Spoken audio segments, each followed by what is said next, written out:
ہے وہ قلم جس نے تمام تقدیریں اور مقادیر لکھ دی تھی اس کائنات کی تخلیق سے قبل، اس لیے کہ اس کے لیے روایات آتی ہیں۔ ایک روایت تو حضرت عبداللہ ابن عمر سے ہے رضی اللہ تعالی عنہما، مرفوعاً ہے، حضور کا قول ہے جو حضرت عبداللہ ابن عمر رضی اللہ تعالی عنہما بیان کر رہے ہیں، نقل فرما رہے ہیں۔ پھر یہ کہ راوی پھر اس کو یعنی امام مسلم رحمہ اللہ نے روایت کیا ہے، اس اعتبار سے اس کا پایہ ثقہ ہے، اور وہ یہ ہے کہ آسمان اور زمین کی تخلیق سے 50,000 سال قبل اللہ نے مخلوقات کی تقدیریں یعنی اندازے لکھ دیے تھے، اور اس وقت اس کا عرش پانی پر تھا۔ اب یہ چونکہ متشابہات میں سے شمار ہوگا، اس کے مضمون کو ہم نہیں لیں گے، لیکن ایک مضمون لے لیجئے کہ یقیناً علم خداوندی میں، جیسا کہ میں نے سورہ ملک کے حوالے سے بھی عرض کیا تھا کہ علم خداوندی میں ہر شے ہمیشہ سے موجود ہے، تو وہ تمام اشیاء کے جو تخلیق پانی تھیں ان کے بارے میں اندازے ایک وقت معین پر کہیں کسی حیطۂ تحریر میں بھی لے آئے گئے اس روایت کی روح سے۔ دوسری روایت ہے، اسے امام ترمذی نے روایت کیا ہے، اگرچہ اس کے بارے میں رائے یہ ظاہر کی ہے کہ قال حدیث غریب، یہ حدیث حسن نہیں ہے بلکہ یہ کہ یہ ایک شاذ حدیث کے درجے میں ہے یہ حضرت عبادہ ابن صامت رضی اللہ تعالی عنہ سے، اور یہ بھی مرفوعاً ہے۔ اس میں تفصیل ہے کہ اللہ نے سب سے پہلے قلم کو پیدا فرمایا اور اسے حکم دیا کہ لکھ۔ قلم نے سوال کیا کیا لکھوں؟ ارشاد ہوا تقدیر کو لکھ دے، چنانچہ ہر وہ چیز لکھ دی گئی جو گزر گئی ہے یا آنے والی ہے۔ اب ظاہر بات ہے جن حضرات کا زیادہ ذوق جو ہے وہ روایات پر مبنی تفسیر کرنا ہے تو وہ اسی کو نقل کرتے ہیں، اور یہ ہمارے ان دو روایات کی روح سے قلم پھر وہ قرار پایا۔ اب اس قلم کو ہم نہیں جان سکتے وہ کیسا قلم تھا، اب بعض حضرات نے اس کے بارے میں فرمایا وہ نور کا قلم تھا اور وہ آسمان سے زمین تک تھا، یہ تو وہ تمام جو بھی اپنے ایک ذوقی باتیں ہیں۔ جو مرفوعاً چیزیں نقل کی گئی ہیں وہ یہی دو ہیں جو میں نے عرض کر دی، ان میں سے بھی ایک حدیث صحیح ہے، صحیح مسلم میں موجود ہے، ایک حدیث غریب ہے جسے امام ترمذی نے روایت کیا۔ ایک دوسری رائے جو ہے وہ جدید جو ہمارا ذوق ہے تفسیر کا عام، اور جس میں کہ ہم عموم لفظ کو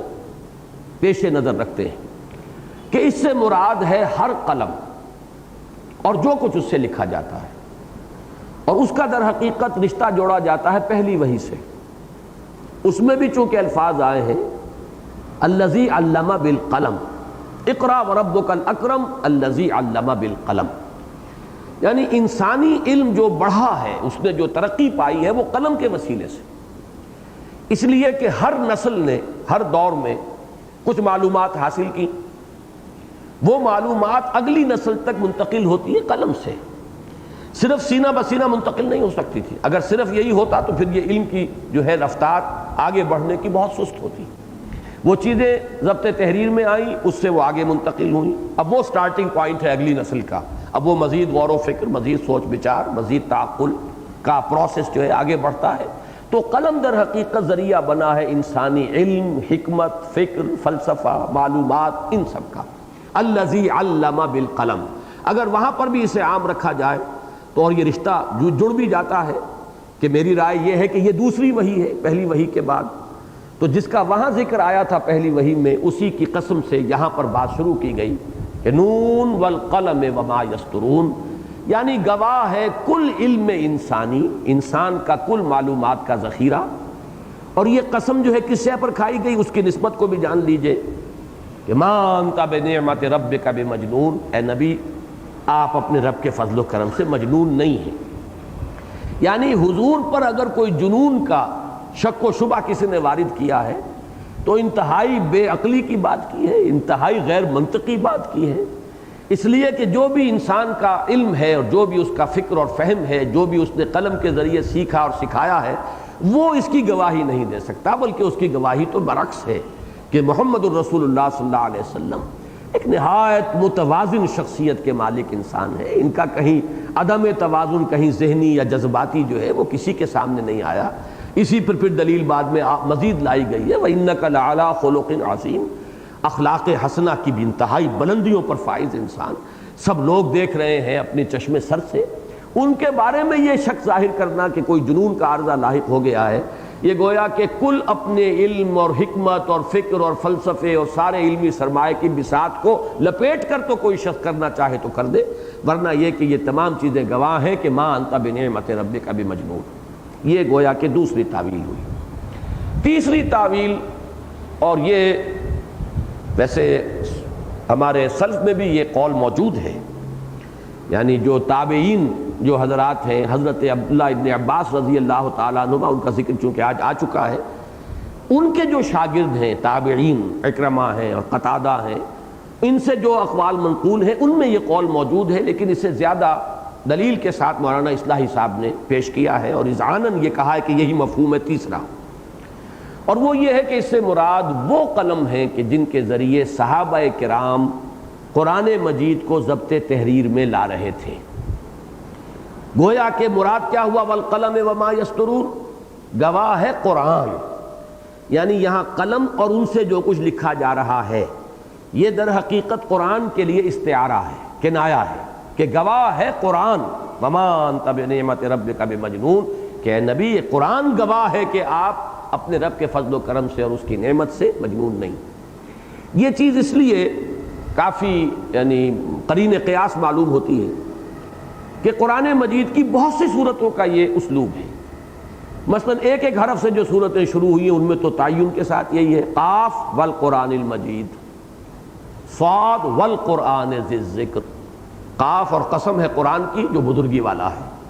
صاد اور قسم ہے قرآن کی جو نصیحت والا ہے، ذکر والا ہے، یاد دہانی والا ہے۔ پھر جیسے کہ آپ کو معلوم ہے یاسین والقرآن الحکیم،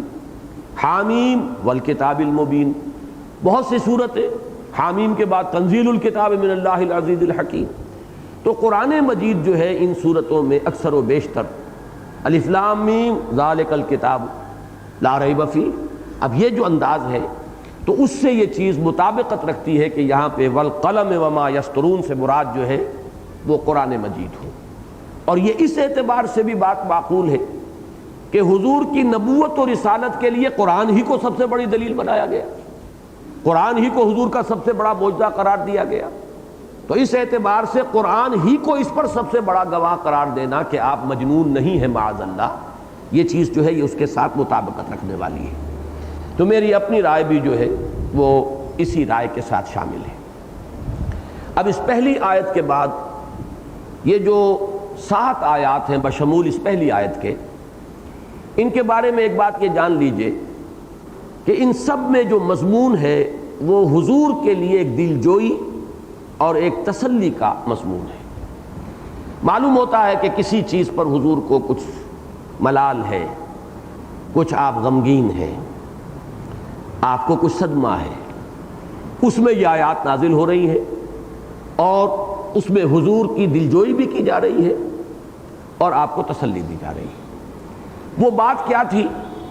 اگرچہ یہاں بھی ظاہر ہو رہا مان تا بنعمت ربک بمجنون، معلوم یہ ہوا ہے کہ حضور کو جو مجنون قرار دیا گیا یا کہا گیا آپ کے بارے میں یہ کہ آپ کو جنون کا عرضہ ہو گیا ہے یا آپ پر آسیب کا سایہ ہو گیا، یہ میں بعد میں عرض کروں گا، اس پر آپ کو صدمہ ہوا، لیکن اس کے لیے ہمارے پاس قرآن مجید میں ایک دوسرا گواہ، دوسرا شاہد جو ہے صراحت کے ساتھ اس بات کو ثابت کرنے والا موجود ہے، وہ سورہ حجر ہے۔ سورہ حجر کی آیت نمبر 6 میں فرمایا گیا وَقَالُوا يَا أَيُّهَا الَّذِي نُزِّلَ عَلَيْهِ الذِّكْرُ إِنَّكَ لَمَجْنُونَ، اور انہوں نے یہ کہا یا وہ یہ کہتے ہیں کہ اے وہ شخص جس پر ذکر نازل کیا گیا ہے، اور یہاں بھی ظاہر بات ہے کہ وہ ذکر تسلیم نہیں کرتے تھے اسے، تو اس کی ترجمانی ادا کرتے ہوئے بزعم خیش کا لفظ جو ہے بریکٹ میں شامل کرنا پڑے گا۔ اے وہ شخص جس کا یہ خیال ہے، جو یہ سمجھتا ہے، جو اس زعم میں ہے، جس پر کہ بزعم خیش ذکر نازل ہوا ہے، جو دعویٰ کر رہا ہے کہ مجھ پر یہ اللہ کی طرف سے کلام نازل ہو رہا ہے، انک لمجنون، ہم تو آپ کو مجنون سمجھتے ہیں۔ معلوم ہوتا ہے کہ آپ کو کوئی عارضہ جنون کا لاحق ہو گیا ہے، کوئی ذہنی عدم توازن کا لاحقہ ہے، یا یہ ہے کہ کوئی آسیب کا سایہ ہو گیا۔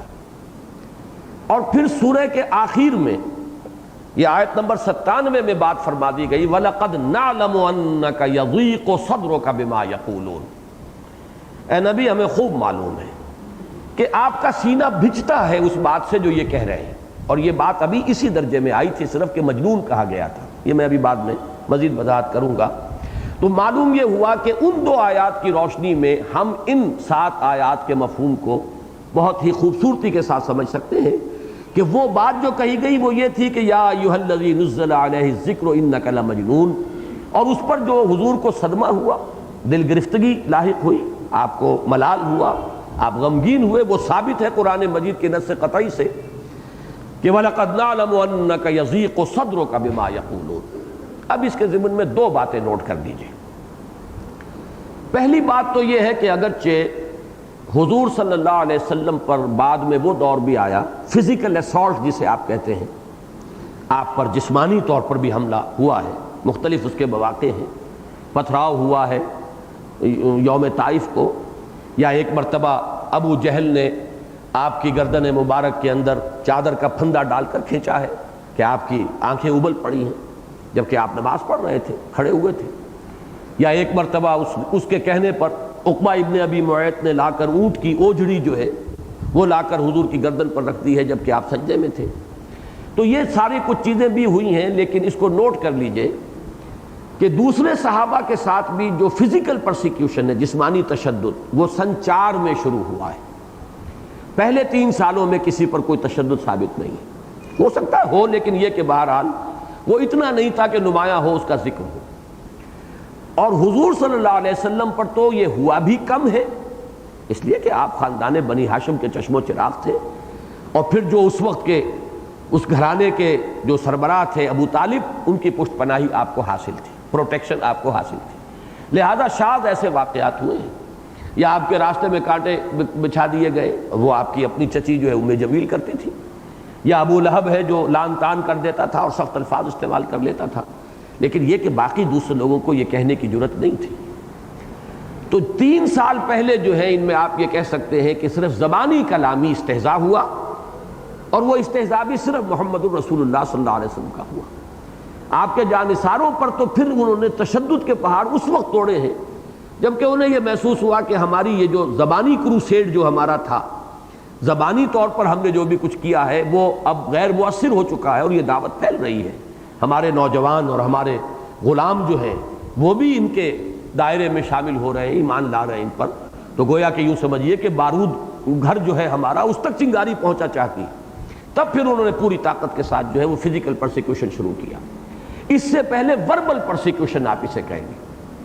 چنانچہ اسی کا ذکر سورہ مزمل میں فَاصْبِرْ عَلَىٰ مَا يَقُولُونَ وَاهْجُرْهُمْ هَجْرًا جَمِيلًا،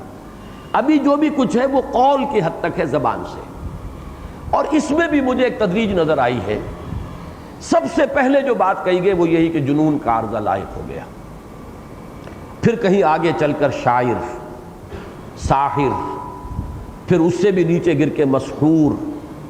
پھر اس سے بھی آگے جا کر بہت سخت لفظ کذاب کا بھی استعمال کیا گیا۔ یہ شدید ترین لفظ ہے کہ جو محمد الرسول اللہ صلی اللہ علیہ وسلم کے لیے بہت ہی بدبخت شخص ہوگا۔ ابو جہل نے وہ جرت نہیں کی، کسی نے کی ہے، بہرحال ہر طرح کے لوگ وہاں موجود تھے، غیر نمایاں لوگوں میں سے کسی نے کہا ہوگا، لیکن یہ ہے کہ سب سے ہلکا لفظ اصل میں نوٹ کیجئے جو بات میں بتانا چاہ رہا ہوں، وہ مجنون ہے۔ اس کی وجہ کیا ہے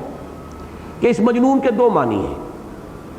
ایک تو دماغی عدم توازن جسے ہم جنون کا عارضہ کہتے ہیں، دوسرے آسیب آ جانا، جن آ جانا۔ جن جسے آپ کہتے ہیں وہ جیم نون نون مادہ ہے اس کا، اور اس سے مفعول بنے گا مجنون۔ تو مجنون وہ شخص ہے جو آسیب زدہ ہے۔ یہ دونوں چیزیں وہ ہیں جو انسان کی اختیاری نہیں ہے، کسی پر آسیب آ گیا، اچھے بھلے چنگے آدمی پر آ گیا، اس کی کوئی نیت خراب نہیں، اس کا کوئی ارادہ غلط نہیں، کسی کو اچھے بھلے آدمی کو جیسے کوئی جسمانی مرض لاحق ہو سکتا ہے،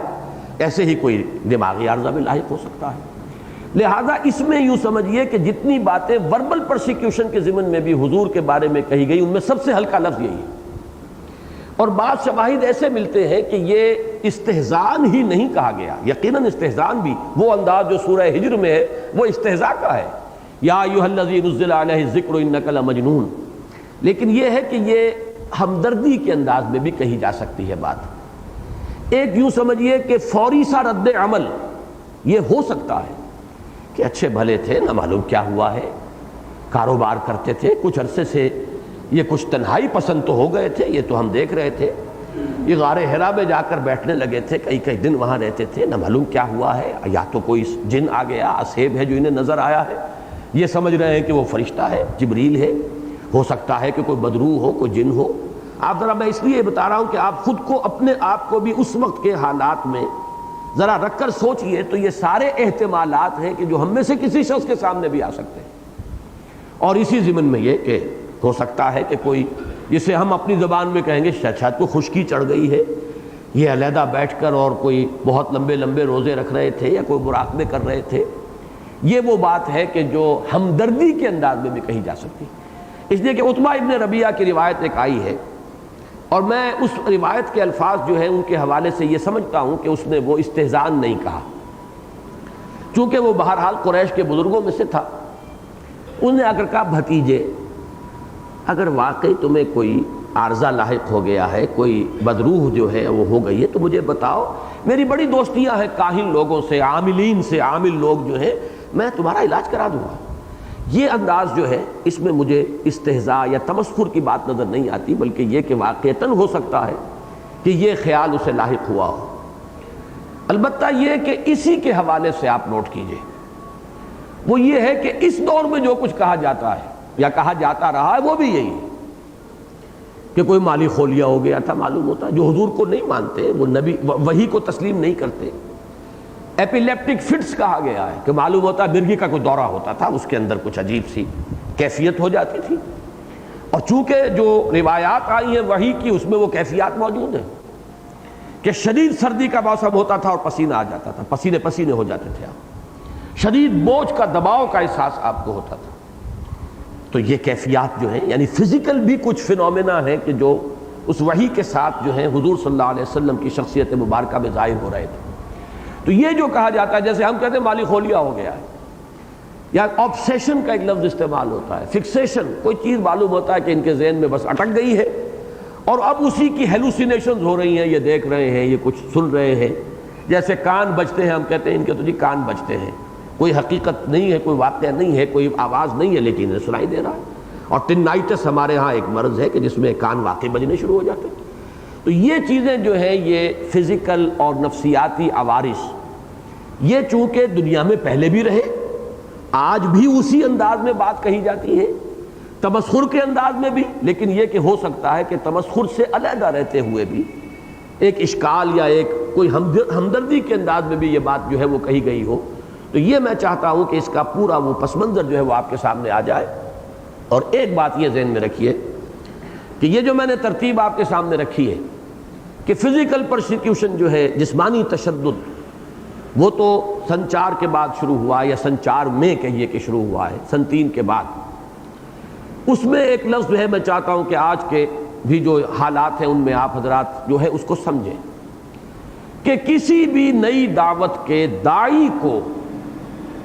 اگر اس طرح کے الفاظ سے اور اس طرح کے استہزاء اور تمسخر سے اس کو بدل کر دیا جائے تو یہ اس دعوت کو روکنے کا سب سے آسان نسخہ ہے۔ آپ جسے کہیں گے، جو شخص کسی دعوت کو سمجھتا ہے کہ یہ ایول ہے، نپ دی ایول ان دی بڈ، اس کو ابتدا ہی میں ختم کر دو، تو اس کا ذریعہ سب سے سہل کیا ہے؟ جو داعی ہے، جو لے کر کھڑا ہوا ہے، اس کی کریکٹر اسیسینیشن ہو، اس کی قوت ارادی کو کچل دیا جائے۔ اس قوت ارادی کے کچلنے کا خاص طور پر ذکر جو ہے سورہ نون کے آخر میں آئے گا۔ وَإِن يَكَادُ الَّذِينَ كَفَرُوا لَيُزْلِقُونَكَ بِأَبْصَارِهِمْ لَمَّا سَمِعُوا الذِّكْرَ وَيَقُولُونَ إِنَّهُ لَمَجْنُونٌ وَمَا هُوَ إِلَّا ذِكْرٌ لِّلْعَالَمِينَ۔ تو یہ بھی ان کی کوشش ہوتی تھی کہ اوروں سے کچھ کہنے کی ضرورت کیا ہے، یہ سارا جو ہے، یہ درخت تو اس جڑ پر کھڑا ہے، جڑ کٹ جائے گی تو درخت گر جائے گا، درخت سوکھ جائے گا، کھڑا بھی رہے گا تو سوکھ جائے گا۔ تو کسی بھی دعوت اور تحریک کے خلاف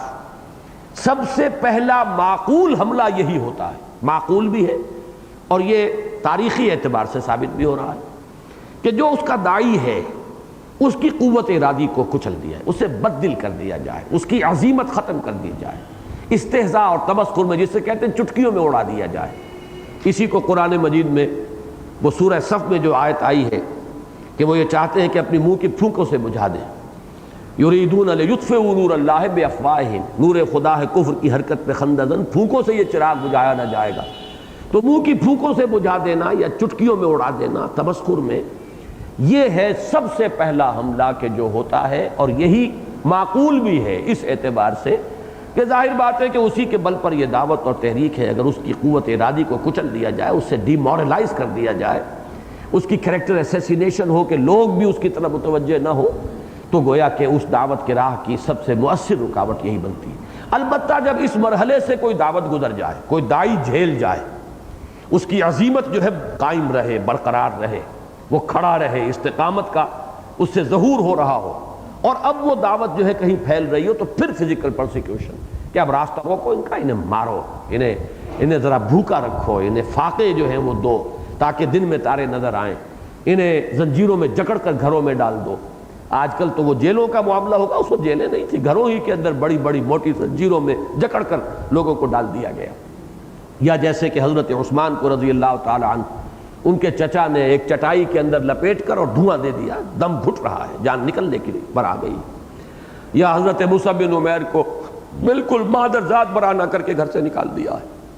یا حضرت سعد بن ابی وقاص کو وہ مینٹل ٹارچر دیا جا رہا ہے کہ ماں نے مرن برت رکھ لیا ہے۔ یہ سب ہوتا ہے اس کے بعد۔ سب سے پہلی بات تو یہ ہے کہ اگر داعی کی قوت ارادی کو کچلا جا سکے، اس کی عزیمت کو ختم کیا جا سکے، چٹکیوں میں اڑا کر بددل کیا جا سکے، تو یہ سب سے پہلا، سب سے آسان حربہ بھی۔ لیکن جیسا کہ میں نے عرض کیا، اس کے اندر دوسرا پہلو بھی موجود ہے کہ کچھ لوگ اس کو واقعتاً اس نیت سے نہیں بلکہ ازراہ ہمدردی بھی کہہ سکتے ہیں۔ کچھ لوگ اس کو ازراہ ہمدردی نہ صحیح تو ایسے ہی ایک پاسنگ ریمارک کے طور پر معلوم ہوتا ہے، کوئی دماغ خراب ہو گیا ہے، کوئی خشکی چڑھ گئی ہے، کوئی توازن درست نہیں رہا ہے، کوئی اس طرح کا معاملہ ہو گیا ہے۔ تو یہ تینوں احتمالات سامنے رکھیے، اور جو پہلا احتمال ہے اس کی بھی جو اصل اہمیت ہے وہ سامنے رکھیے کہ یہی در حقیقت مؤثر ترین حربہ ہوتا ہے کسی دعوت کو بالکل آغاز ہی میں ختم کر دینے کا۔ لیکن اس پر اب جو حضور صلی اللہ علیہ وسلم کی اللہ تعالیٰ کی طرف سے دلجوئی ہو رہی ہے، ما انت بنعمت ربک بمجنون، اب اس میں خطاب حضور سے ہے، اور حضور بھی یقیناً مخاطب ہے۔ بعض حضرات نے اس کی نفی کی ہے اس دلیل کے تحت کہ حضور کو تو اپنے بارے میں شک و شبہ نہیں ہو سکتا تھا کہ میں مجنون ہوں، تو کہنے کی کیا ضرورت ہوئی؟ لہذا اصل میں تو یہاں خطاب جو ہے معاندین سے ہے، جو کہہ رہے تھے ان سے، لیکن یہ کہ ان سے براہ راست خطاب کیے بغیر خطاب بظاہر حضور سے ہے، اصلاً ان سے ہے۔ میرے نزدیک حضور سے بھی ہے۔ یقیناً دوسری بات بھی صحیح ہے کہ یہ بات انہیں بھی سنائی جا رہی ہے کہ عقل کے ناخن لو، ہوش کے ناخن لو، سوچو کس کے بارے میں کہہ رہے ہو، تمہارا علم، تمہارا فہم، یہ کیا اس بات کو باور کرنے کے لیے تیار ہے؟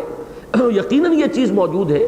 لیکن دلجوئی حضور کی جو ہے ما انت بنعمت ربک بمجنون، گویا کہ ترجمانی کرتے ہوئے ہم یہ کہیں اے نبی آپ کیوں ملول ہو رہے ہیں، کیوں غمگین ہیں؟ جیسے کہ سورہ انعام میں ایک بڑی پیاری بات آئی تھی کہ اے نبی آپ کیوں غمگین ہوتے ہیں؟ فإنہم لا یکذبونک ولکن الظالمین بآیات اللہ یجحدون، یہ آپ کو تو نہیں جھٹلا رہے کہ کسی نے آپ کو جھوٹا کہا ہے، ابو جہل بھی جھوٹا نہیں کہہ رہا آپ کو، تو آپ دلگیر کیوں ہوتے ہیں؟ آپ کو صدمہ کائے کا؟ یہ تو ہماری آیات کو جھٹلا رہے ہیں، غصہ آئے تو ہمیں آئے، صدمہ ہو تو ہمیں ہو۔ اب یہ بھی ایک دلجوئی کا انداز ہے کہ انہوں نے آپ کو تو نہیں جھٹلایا، وہ تو ہماری آیات کو جھٹلا رہے، لہذا آپ کو غمگین ہونے کی ضرورت نہیں۔ اب اس سے یہ بھی معلوم ہوا کہ بہرحال نبی بھی بشر ہوتا ہے، اس کے احساسات جو ہے، بشری احساسات جو ہے، اس سے بالکل جدا یا نہیں ہوتے، یا ان سے وہ خالی نہیں ہوتا۔ رنج اور صدمہ اسے بھی ہوتا ہے، خوشی اسے بھی ہوتی ہے، تکلیف اسے بھی پہنچتی ہے۔ تکلیف جیسے کہ کسی جسمانی چوٹ سے تکلیف کسی کو پہنچے گی، ایسے نبی کو بھی پہنچتی ہے۔ جیسے کسی کے جسم پر تلوار کا وار ہوگا، خون کا فوارہ چھوٹے گا، ایسے ہی نبی کے جسم سے بھی خون کا فوارہ چھوٹا ہے۔ جب تلوار کا وار ہوا ہے آپ کے چہرہ مبارک پر، دندان مبارک شہید ہوئے اور خون کا فوارہ چھوٹا ہے۔ اسی طریقے سے صدمہ، جب آپ کے صاحبزادے حضرت ابراہیم کا انتقال ہو رہا ہے، العالم نزع میں دیکھا ہے، آپ کی آنکھوں میں آنسو آ گئے، لوگ حیران بھی ہوئے، آپ اور آپ کے آنکھ میں آنسو۔ حضور نے فرمایا یہ تو وہ رحمت ہے جو اللہ نے انسان کے دل میں رکھتی ہے، یہ وہ رحمت ہے جس میں یہ رقت قلبی نہیں، وہ تو پھر انسان نہ ہوا، اس کے دل میں تو، اس کے سینے میں تو پتھر کا ٹکڑا ہوا۔ البتہ یہ کہ ہم کہیں گے یہی کہ ہم راضی ہیں اللہ کی تقدیر پر، جو تیرا فیصلہ ہم اس پر راضی ہیں۔ کوئی شکوہ اور شکایت کا لفظ زبان پر نہ آئے، البتہ جذبات کے اندر جو بھی انسانی عواطف و میلانات ہیں، جذبات ہیں، وہ ہوں گے۔ تو ما وراء البشر یا ما فوق البشر کا نقشہ قرآن مجید نے نہیں دیا ہے انبیاء اور رسل کا، بلکہ عواطف و میلانات، احساسات و جذبات یہ بھی ان کے ہوتے ہیں۔ تو معلوم ہوا کہ وہ ملول اور غمگین ہونے کا معاملہ، اور انہیں بھی ضرورت پیش آئی ہے۔ جیسے کہ زوجہ محترمہ نے آپ کو تسلی دی تھی، ہمت بڑھائی تھی پہلی وحی کے بعد، اللہ آپ کو ضائع نہیں کرے گا، آپ تو غریبوں کی مدد کرتے ہیں، یتیموں کی سرپرستی فرماتے ہیں، مہمان نوازی فرماتے ہیں، لہذا اللہ آپ کو ضائع نہیں کرے گا۔ اسی طریقے سے یا اللہ دل جوئی فرما رہے ہیں، نون والقلم وما یسطرون ما انت بنعمت ربک بمجنون، آپ اپنے رب کے فضل و کرم سے کوئی مجنون نہیں ہے، آپ ملول اور غمگین کیوں ہوتے ہیں؟ ان کے کہنے سے کوئی آپ مجنون تو نہیں ہو جائیں گے۔ نہ کوئی شخص بقائمی ہوش و حواس یہ باور کرے گا کہ آپ مجنون ہیں، یہ تو کسی نے کہہ دیا، اب کہنے والے کی زبان تو نہیں پکڑی جا سکتی، کہہ دیا ہے اس نے، اور ہمیں اندازہ ہے کہ آپ کو اس کا صدمہ ہے، لیکن آپ سوچئے کہ یہ بات آپ کے لیے کوئی شخص جو ہے صاحب شعور وہ اس کو تسلیم نہیں کرے گا۔ ما انت بنعمت ربک بمجنون وَإِنَّ لَكَ لَأَجْرًا غَيْرَ مَمْنُونٍ۔ یہی دلجوئی کا اب دوسرا پہلو ہے کہ جتنی بھی کوفت آپ کو برداشت کرنی پڑے گی، وہ عظیم مشن جو آپ کے حوالے اب کیا جا رہا ہے، جتنی کوفت بھی برداشت کرنی پڑے گی، چاہے وہ ذہنی کوفت ہو، نفسیاتی اذیت ہو، جسمانی تکلیف ہو، ان سب کا بہت بڑا اجر و ثواب آپ کو ملے گا۔ آپ کے لیے ہے لکا، یہ لکا جو ہے لام تملیک کے لیے بھی آتا ہے، لام استحقاق کے لیے بھی آتا ہے، گویا کہ قطعی ہے آپ کے لیے اجر ممنون، بہت بڑا اجر، اور وہ اجر جس کا سلسلہ کبھی منقطع نہیں ہوگا۔ یہی پھر بعد میں سورۃ الضحیٰ میں آیا ہے وَلَلْآخِرَةُ خَيْرٌ لَكَ مِنَ الْأُولَىٰ، ہر آنے والا لمحہ آپ کے لیے بہتر سے بہتر، بلند سے بلندتر مقامات جو ہیں ان کا حامل ہوگا۔ تو اِنَّ لَكَ لَأَجْرًا غَيْرَ مَمْنُونٍ، یقیناً آپ کا ہے اجر، آپ کا بدلہ آپ کے لیے ہے جس کا سلسلہ کبھی منقطع نہیں ہوگا۔ غیر ممنون کا ایک اور مفہوم بھی لیا گیا ہے کہ جس پر احسان نہ دھرا جائے، منّا یمنو کے معنی احسان دھرنا بھی ہے۔ یمنون علیک ان اسلموا قل لا تمنوا علی اسلامکم بل اللہ یمن علیکم ان ہداکم للایمان، تو یہ کہ اس پر کوئی اللہ تعالیٰ کی طرف سے آپ پر احسان بھی نہیں دھرا جائے گا، وہ اجر آپ کو ملنے والا ہے۔ وَإِنَّكَ لَعَلَىٰ خُلُقٍ عَظِيمٍ، اب یہ جو ہے یہ بھی دلجوئی کا اس میں پہلو وہ بھی موجود ہے، لیکن اصل شے پھر دلیل کے درجے میں ہے،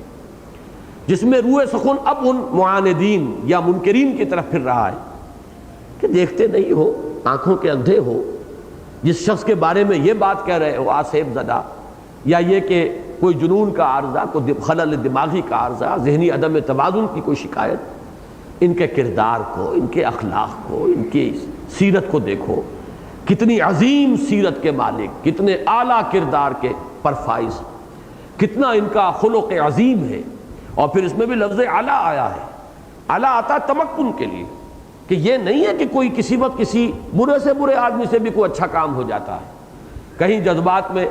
کوئی شخص جو ہے ویسے پست کردار کا ہو، کسی وقت کو اچھے جذبات جو ہے ان کے اندر کوئی ابھار پیدا ہوا، کوئی انگیخت ہوئی اور کوئی اچھا کام بھی کر گزرے، لیکن ایک وہ ہے جس پر تمکن ہو چکا ہو، وہ کیفیت کہ اعلیٰ خلق عظیم، تمام بلند اخلاق عالیہ جو ہے ان پر آپ متمکن ہیں، آپ کو تمکن ہو چکا ہے، اس لیے کہ آپ کی پوری سیرت و کردار لوگوں کے سامنے تھی۔ الصادق الامین انہوں نے ہی خطاب دیا تھا، لوگ آنکھوں کا تارا سمجھتے تھے جب تک کہ یہ واقعہ نہیں ہوا ہے، آغاز وحی نہیں ہوا، جا صادق جا الامین، وہ آئے سچے انسان، وہ آ رہے ہیں امانت دار امین انسان۔ اب یہ جن کا چرچا تھا انک لعلی خلق عظیم، اس میں گویا کہ ان کے سامنے وہ پوری تصویر لائی جا رہی، کس کے بارے میں یہ گمان کر رہے ہو، ذرا سوچو کہاں ٹھوکر کھا رہے ہو۔ وَإِنَّكَ لَعَلَىٰ خُلُقٍ عَظِيمٍ، اس میں خلق عظیم کی جو تعبیر حضرت عائشہ صدیقہ رضی اللہ تعالی عنہا سے ہے، امام مسلم بھی لائے اس روایت کو، امام احمد بھی لائے ہیں، اور بھی بہت سی کتابوں میں، صرف بخاری میں یہ روایت نہیں ہے، باقی تقریباً تمام کتب احادیث میں موجود ہے کہ حضرت عائشہ سے فرمائش کی گئی کہ ہمیں کچھ حضور کی سیرت سنائیے، تو اس کا جواب انہوں نے یہ دیا لستم تقرؤون القرآن، کیا آپ لوگ مجھ سے سیرت پوچھتے ہیں اور فرمائش کر رہے ہیں کہ میں سیرت بیان کروں حضور کی صلی اللہ علیہ وسلم، تو کیا آپ لوگ قرآن نہیں پڑھتے؟ اب وہ حیران ہو کر ان کا قرآن تو ہم پڑھتے ہیں، ہم نے تو سیرت کا۔ تو پھر جواب دیا حضرت عائشہ صدیقہ ام المومنین رضی اللہ تعالی عنہا نے، کان خلقہ القرآن، ان کی سیرت تو قرآن ہے۔ قرآن ہی مجسم شکل میں دیکھنا ہو تو وہ محمد الرسول اللہ صلی اللہ علیہ وسلم۔ اور ایک روایت میں تفصیل آئی ہے، پھر کبھی دوبارہ بھی پوچھا گیا ہے، تو پھر سورہ مومنون کی ابتدائی آیات جو ہیں وہ حضرت عائشہ نے پڑھی ہے، یہ سیرت ہے محمد کی صلی اللہ علیہ وسلم۔ قد افلح المؤمنون الذین هم فی صلاتهم خاشعون والذین هم عن اللغو معرضون والذین هم للزکاة فاعلون والذین هم لفروجهم حافظون الا علی ازواجهم او ما ملکت ایمانهم فانهم غیر ملومین فمن ابتغى وراء ذلك فاولئک هم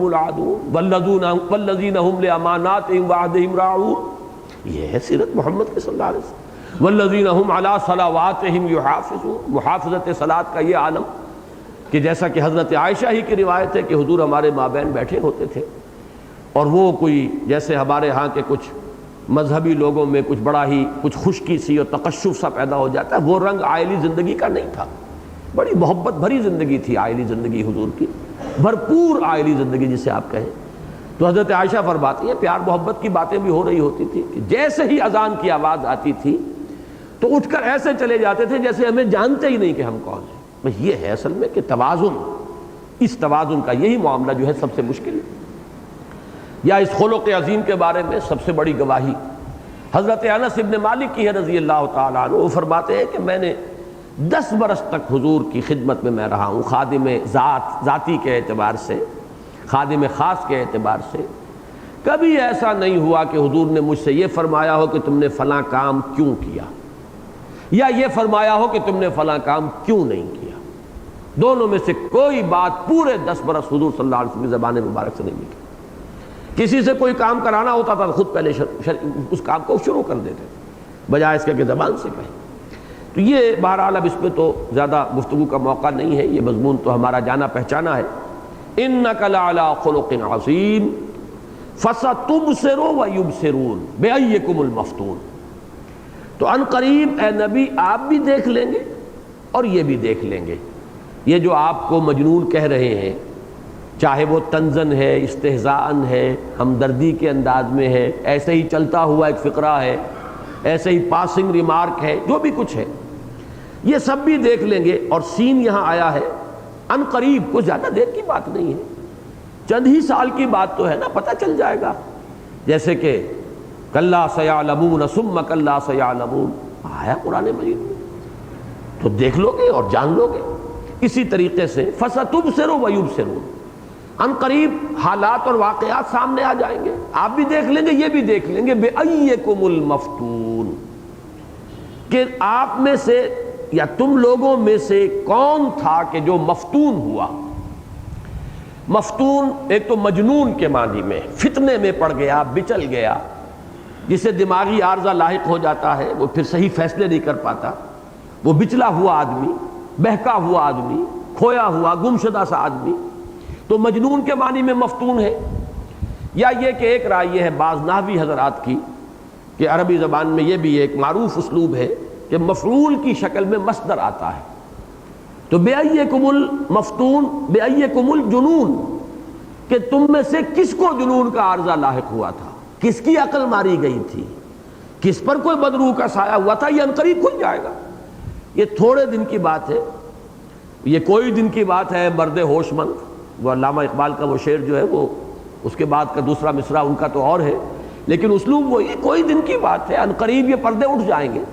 سب لوگ بچشمے سر دیکھ لیں گے۔ ابھی تو بچشمے عقل دیکھنے کو کہا جا رہا ہے کہ سوچو، عقل سے کام لو،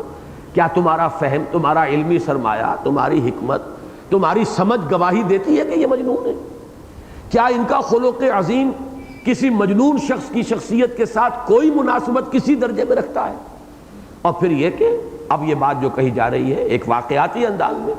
کہ اگر اب تم چشمے عقل سے اور چشمے قلب سے دیکھنے کو تیار نہیں تو چشمے سر سے بھی دیکھ لو گے، کوئی دن کی بات ہے، حقیقت مبرہن ہو کر سامنے آ جائے گی، عیاں ہو جائے گی۔ فَسَتُبْصِرُ وَيُبْصِرُونَ بِأَيِّكُمُ الْمَفْتُونَ۔ تو یہ دونوں جو ہے اس میں جو اصحاب نحو ہیں انہوں نے کہا ہے اگر تو اس کو مجنون کے معنی میں لیا جائے تو پھر یہاں با زائدہ ہے، اس لیے کہ بے ایکم جو ہے پھر با یہاں اس کو زائد صلہ مانا جائے گا، اور ورنہ یہ ہے کہ جنون کے معنی میں لیا جائے مصدر کے معنی میں تو گویا کہ بے ایکم خبر ہے جو مقدم کر دی گئی ہے کہ جنون کس کو لاحق ہوا تھا، تم میں سے کس کے ساتھ تھا یہ جنون کی کیفیت کا معاملہ، تو یہ عنقریب یہ بات کھل جائے گی، تم چشم سر سے دیکھ لو گے۔ ان ربک هو اعلم بمن ضل عن سبیلہ وهو اعلم بالمہتدین، یقیناً اے نبی آپ کا رب خوب واقف ہے، خوب جانتا ہے کہ کون بچل گیا ہے اس کی راہ سے، کون بھٹک گیا ہے اس کی راہ سے، کون صراط مستقیم سے دور جا پڑا ہے، اور وہ خوب جانتا ہے ان کو بھی جو ہدایت یافتہ ہیں، ہدایت پر ہیں، صحیح رخ پر ہیں۔ یہ گویا کہ ان 7 آیات کا یوں سمجھیے کہ کنکلوڈنگ ریمارک ہے کہ جیسے کہ وہ حقیقت واضح ہو جائے گی اللہ کے علم میں تو اب بھی ہے۔ پھر دلجوئی کا پہلو یہ ہے کہ آپ کا معاملہ تو اپنے رب سے ہے، یعنی یہ کہ جس کو سورہ مزمل میں زیادہ واضح کر کے سامنے لایا جائے گا کہ نبی وتبتل الیہ تبتیلا، آپ سب سے منقطع ہو کر صرف اللہ کے ساتھ جڑ جائیے۔ میں نے گا کا لفظ اس لیے استعمال کیا کہ ایک تو یہ کہ ابھی وہ ترتیب مصحف میں بھی سورہ مزمل بعد میں آئے گی، اور میرے نزدیک سورہ مزمل کی جو آیات ابتدائی ہیں وہ ان آیات کے بعد نازل ہوئی، اس لیے میں نے کہا اس کے بعد وہ بات جو ہے کھول کر سامنے لے آئی جائے گی کہ آپ کو تو اپنے رب سے جڑ جانا چاہیے، لہذا خیال ہی نہ کیجئے کوئی کیا کہتا ہے، کوئی بھلا کہے برا کہے، سرے سے اس کا کوئی تاثر آپ نہ لیجئے، کوئی کیا کہتا ہے اس کا کوئی آپ کو اثر قبول نہیں کرنا چاہیے۔ آپ کا رب جانتا ہے، آپ کا رب جانتا ہے کہ آپ اس کے برگزیدہ بندے ہیں، آپ کا رب واقف ہے کہ اس نے آپ کو چنا ہے، آپ کو مصطفیٰ اور مرتضیٰ بنایا ہے اور آپ کو مجتبی کیا ہے، آپ کو اس عظیم مشن کے لیے چنا گیا ہے، آپ کا رب جانتا ہے۔ جب آپ کا رب جانتا ہے تو آپ کے لیے تو کافی ہے، جیسے کہ وہ ایک شعر ہے کہ کیا ڈر ہے اگر ساری خدائی ہے مخالف، کافی ہے اگر ایک خدا میرے لیے ہے۔ تو ساری دنیا بھی آپ کو مجنون کہے معاذ اللہ تو بھی آپ کو مجنون نہیں ہو جائیں گے، اور اللہ جانتا ہے اور آپ کا سارا معاملہ اپنے رب کے ساتھ ہے۔ یہ جو ذہنی اور قلبی ایک رشتہ استوار کرنا ہے اپنے رب کے ساتھ کہ حساب صاف ہو اپنا اپنے رب کے ساتھ، دل گواہی دے، خلوص و اخلاص کا معاملہ اللہ کے ساتھ ہو، تو پھر کسی شے کا کوئی اثر جو ہے قبول انسان کو نہیں کرنا چاہیے، اور یہی گویا کہ اس کے لیے ایک عملی سبیل ہے کہ آدمی مستغنی ہو جائے عن الخلق، کوئی کیا کہتا ہے، کوئی میری کوشش کامیاب ہو رہی ہے یا نہیں ہو رہی۔ میں نے بعض مواقع پر ذکر کیا ہے کہ ہندو فلسفی میں بعض چیزیں جو حکمت کی وہاں ہیں، تو ہمیں تو حکم یہ ہوا ہے کہ حکمت کی بات جہاں ملے لے لو، تو انسانی شخصیتوں کے 3 کیٹیگریز جو ہے قرار دی گئی، ان میں سے کچھ لوگ وہ ہیں جو علم کے ساتھ مناسبت رکھتے ہیں، تو وہ جنان مارگ ہے، وہ معرفت حاصل کریں اور علم کے ذریعے سے وہ اپنے خالق اور رب تک رسائی حاصل کرتے ہیں۔ کچھ وہ ہیں کہ جن میں بھکتی مارگ کہلاتا ہے، وہ ڈیووشن، عبادت، یہ عبادت کے ذریعے سے خوب نوافل پڑھیں اور خوب اس کے ذریعے سے اللہ کا قرب حاصل کریں۔ اب میں ان کی بات کو یہاں اپلائی کرتے ہوئے کہہ رہا ہوں، مزاج ہوں گے مختلف، اس لیے تو کہا گیا جنت کے 8 دروازے، مختلف مزاج کے لوگوں کو مختلف دروازوں سے بلایا جائے گا۔ ہاں حضرت ابوبکر کی شان یہ ہے کہ ان کی ایسے جامع شخصیت تھی، جیسے جامع ترین شخصیت محمد الرسول اللہ کی صلی اللہ علیہ وسلم، اسی کا ایک عکس کامل ابوبکر صدیق رضی اللہ تعالیٰ عنہ کی شخصیت کہ حضرت ابوبکر نے جب پوچھا، حضور نے فرمایا کہ 8 دروازے ہوں گے اور ایک خاص دروازہ باب الریان، شادابی اور سرسبزی کا دروازہ، اس سے خاص طور پر ان کو پکارا جائے گا جو روزہ رکھنے سے بڑی مناسبت رکھتے تھے، یعنی نفلی روزے رکھتے تھے کثرت کے ساتھ۔ تو حضرت ابوبکر پوچھتے ہیں کہ حضور کو ایسا خوش قسمت بھی ہوگا جنہیں سب دروازوں سے بلایا جائے؟ تو اب آپ حضور نے مسکراتے ہوئے فرمایا ہاں، اور تم انہی میں سے ہو۔ تو اب ایسے بھی ہیں جامع شخصیات، لیکن یہ کہ عام طور پر لوگوں کی شخصیت اس طرح کی ہوتی ہے کہ کسی کا کوئی ایک رخ ہے، کسی کا دوسرا رخ ہے۔ تو تیسری شخصیت وہ ہوتی ہے جس کا کی مناسبت عمل سے ہوتی ہے، بھاگ دوڑ۔ اب حضرت عمر کا مزاج جو ہے وہ اس شخصیت کا تھا، یہی وجہ 6 سال لگ گئے، سنجیدگی سے سوچا ہی نہیں محمد کیا کہہ رہے ہیں صلی اللہ علیہ وسلم۔ یہی مزاج حضرت حمزہ کا تھا، چلیے عمر کا تو کوئی فاصلہ تھا محمد سے صلی اللہ علیہ وسلم، حضرت حمزہ کا کیا فاصلہ تھا، سگے چچا، دودھ شریک بھائی، خالہ زاد بھائی، ساتھ کے کھیلے ہم جولی، اور 6 برس انہیں بھی لگ گئے، توجہ نہیں ہوتی، مزاج کا وہ رخ ہی نہیں ہے، وہ ہے سیر، شکار، لڑائی، دنگا، ادھر اس سے کشتی لڑ، ادھر اس کو کندھا مار،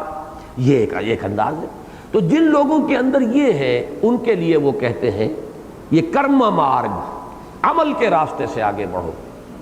لیکن اس کرم مارگ کی ایک شرط ہے کہ آدمی بالکل ڈیٹیچ کر لے اپنے آپ کو، نتیجے سے کوئی دلچسپی اسے نہ ہو، وہ صرف خدا کے لیے کر رہا ہے جو کر رہا ہے، کامیابی ہوتی ہے تو اسے خوشی نہ ہو، ناکامی ہوتی ہے تو رنج نہ ہو۔ اب یہ تو بڑا مشکل ہے، ایک تو آخری بات کہی جاتی ہے بات کو واضح کرنے کے لیے، کنٹراسٹ کے لیے، کچھ نہ کچھ اثر تو ہوتا ہے، یہ تو بربنائے طبع بشری،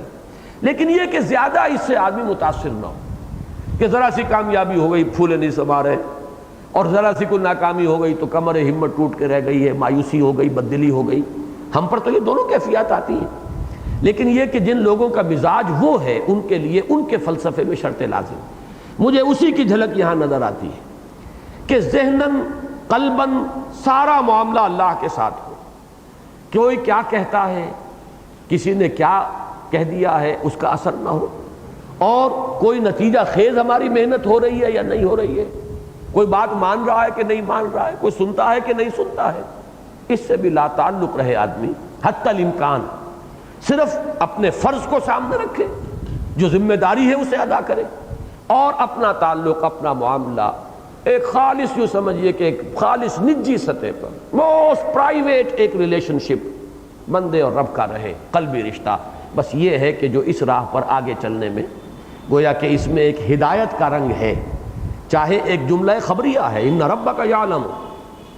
ان ربک هو اعلم بمن ضل عن سبیلہ وهو اعلم بالمہتدین، تیرا رب خوب جانتا ہے ان کو بھی کہ جو بھٹک گئے اور ان کو بھی کہ جو صحیح راہ پر ہیں، ہدایت یافتہ ہیں۔ جملہ خبریہ ہے، لیکن یہ کہ اس میں اصل میں ایک ہدایت ہے، ایک رہنمائی ہے کہ ان چیزوں سے متاثر ہونے کی ضرورت نہیں ہے، آپ کا معاملہ اپنے رب کے ساتھ ہے، کافی ہے اگر ایک خدا میرے لیے، رب راضی ہو، باقی پوری دنیا ساری اگر ناراض ہو جائے تو کیا پرواہ ہے۔ اسی کی ایک جھلک ہے جو میدان حنین میں حضور صلی اللہ علیہ وسلم نے جب وہ رجز پڑھا ہے، انا النبی لا کذب انا ابن عبد المطلب، کہ یہ 12,000 کا لشکر میرے ساتھ کھڑا رہتا تب بھی میں نبی ہوں، اور کوئی ایک نہ میرے ساتھ رہے تب بھی میں نبی ہوں، لوگوں کا میرا ساتھ دینا نہ دینا اس پر میری نبوت کا دار و مدار نہیں ہے۔ جب بھگدڑ مچ گئی تھی اور 300-400 صرف رہ گئے تھے ساتھی صحابہ، باقی سب جو ہیں ادھر ادھر منتشر ہو گئے تھے، تو میرے نزدیک ان ربک هو اعلم بمن ضل عن سبیلہ وهو اعلم بالمہتدین، اس میں یہ رہنمائی مثمر ہے۔ تو جیسا میں نے اندیشہ ظاہر کیا تھا وہی اولین بات ہوئی ہے کہ یہی 7 آیات، اگرچہ اس کے بعد کی آیات میں بھی اگرچہ قوافی وہی چل رہے ہیں، وَدُّوا لَوْ تُدْهِنُ فَيُدْهِنُونَ فَلَا تُطِعِ الْمُكَذِّبِينَ، وہی قوافی چل رہے ہیں، لیکن میرے نزدیک جو دوسری وحی ہے وہ انہی 7 آیات پر مشتمل ہے۔ اس کے بعد کے کچھ عرصے کے بعد جب کہ وہ کشمکش شدید ہوئی، پھر اس میں مداہنت کا ایک معاملہ آیا، پھر اس کے لیے جو ہدایات ہیں، اور پھر خاص طور پر ولید بن مغیرہ یا اس کردار کے لوگوں پر جو اللہ کا غضب بھڑکا ہے ان آیات کے اندر، جیسے اس کے لیے اس کے کردار کا جو نقشہ جو ہے گویا کہ ننگا کر کے رکھ دیا ہے ایک شخص کو کہ یہ ہے اس کا اصل کردار، اس لیے کہ جو بھی مداہنت والا انداز اختیار کرتا ہے بڑی چکنی چپڑی باتیں کرتا ہے، وہ بڑی مصالحت آمیز بات، بڑی ہی خلوص و اخلاص کے ساتھ گویا کہ آپ کا وہ خیر خواہ ہے، آپ کی مصلحتیں بھی پیش نظر ہیں، تو یہ جو دام ہم رنگ زمین ہے اس سے بچانے کے لیے اور خبردار کرنے کی ضروری ہے کہ ان کو گویا کہ ننگا کر کے رکھ دیا جائے کہ اصل کردار یہ ہے۔ تو میرے نزدیک وہ جو ہے فَلَا تُطِعِ الْمُكَذِّبِينَ وَدُّوا لَوْ تُدْهِنُ فَيُدْهِنُونَ، یہاں سے پھر یہ بعد کے دور میں نازل شدہ آیات ہیں جو یہاں شامل کر دی گئی ہیں، جیسا کہ ان تمام صورتوں کا 4 صورتوں کا جن کا میں نے ذکر کیا ہے آج، ان کے اندر یہ قدر مشترک ہے۔ بارک اللہ لی ولکم فی القرآن العظیم ونفعنی وإیاکم بالآیات والذکر الحکیم۔